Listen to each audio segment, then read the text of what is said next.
Assalamualaikum warahmatullahi wabarakatuh. Di sini saya akan membahas perbedaan H1, H2, H3, H4, H5 dan H6. Nah, pertama-tama kita buat folder baru dengan cara Ctrl Ctrl plus N.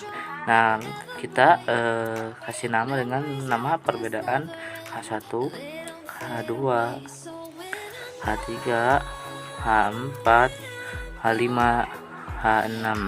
Nah, jangan lupa di sini tipenya, tipe shape-nya yaitu HTML. Lalu kita save. Nah, setelah kita buat filenya, kita ketikkan di sini yaitu HTML ya teman-teman. Kita ketikkan HTML, kita pilih yang bawah ini, lalu kita enter. Nah, kita enter. Nah, ini adalah struktur HTML-nya. Nah, di sini kita hapus di title ya, kita hapus dengan nama perbedaan H1, H1, H2, H3, H4, H5, H6. Nah, setelah itu kita ketikkan di sini yaitu H1 ya. Terlebih dahulu di sini kita masukkan kata-katanya yaitu ini adalah sebuah judul menggunakan H1. Setelah kita membuat judul yaitu H1, di sini kita akan membuat H2. Nah, di sini H2 adalah subjudul dari H1 tadi. Kita tulis lagi di sini, ini adalah sebuah judul menggunakan H2. Nah, ini adalah subjudul dari H1 ya. Setelah itu kita akan kasih contoh yaitu H2-nya. Gimana sih perbedaan H1 sama H2? Ya, kita kasih contoh di sini ya. Kita kasih contoh di sini, kita enter. Kita terlebih dahulu itu judulnya H1 yaitu Bandung. Nah, setelah itu kita kasih subjudul yaitu H2. Kita kasih judul wisata, kita jadi judul wisata. Nah, ini contoh judul sama subjudulnya yaitu H1 sama H2-nya. Sekarang kita akan membuat H3. Nah, nanti dari H1 sampai H6 kita akan lihat perbedaannya. Kita buat H3. Nah, kita masukkan ini adalah sebuah judul menggunakan H3. Nah, di sini H3 berfungsi untuk memperjelas dari judul maksudnya dari sebuah subjudul. Maaf. Misalkan di sini kita buat contoh. Nah, yang tadi kita kasih contoh, misalkan di sini kita pasti di sini langsung enter, kita enter di sini. Kita kasih H2 itu wisata. Oh ya udah, maaf teman-teman, maksudnya H1 terlebih dahulu. Di sini H1 dulu. Kita enter di sini.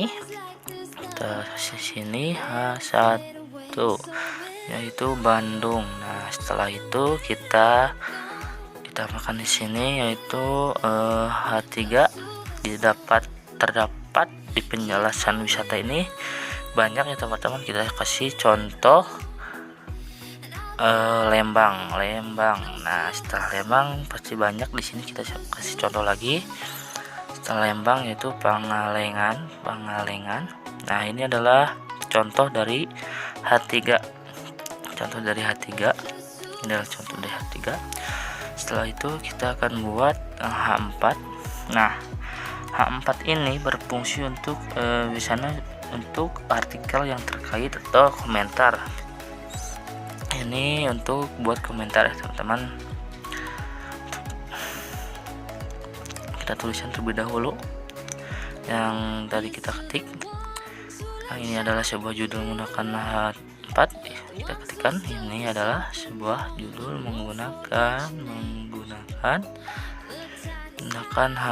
Nah, ini H4 ini kita berfungsi untuk bisa digunakan untuk artikel yang terkait atau komentar, atau bisa juga digunakan pada judul widget. Nah, setelah H4 kita buat yaitu H5. Nah, H5 ini adalah digunakan untuk nama komentator atau nama pemberi komentar. Nah, kita kasih judul ini adalah sebuah judul menggunakan H5. Nah, nanti kita akan lihat apa perbedaannya. Setelah itu kita buat H6. Kita buat H6 sama seperti yang sebelumnya. Buat H6. Nah, fungsi H6 ini biasa digunakan untuk putar seperti outrage, hashtag atau power by blogger. Nah, kita buat di sini kata-kata yang seperti sebelumnya, yaitu ini adalah sebuah judul menggunakan H6. Nah, ini nanti perbedaan H1, H2, H3, H4, H5 sama 6 akan kita lihat. Di sini kita F5 Google Chrome. Nah, ini adalah hasilnya perbedaannya dari tadi. Nah, ini adalah sebuah judul menggunakan 1. Nah, ini adalah sebuah judul menggunakan 2. Nah, ini contohnya, misalkan di sini ada judulnya Bandung. Kita contoh dulu di sini contoh. Dan di H3 ya kita kasih contoh H3 ya, ini contoh. Nah, kita refresh. Nah, ini contohnya. Ini contohnya dari H1, H2, ini judul. Ini subjudulnya Bandung terdapat wisata. Nah, di sini H3-nya di sini ada Bandung ya, teman-teman. Ada Bandung wisata, subjudulnya di dalam wisata ada Lembang sama Pangalengan ya. Nah, ini ke bawahnya yaitu ke bawah ada H4, H5, H6 yang telah disebutkan apa fungsi-fungsinya. Nah, ini adalah konten kedua saya. Terima kasih sudah menonton. Mohon maaf jika ada salah kata yang dikatakan. Wassalamualaikum warahmatullahi wabarakatuh.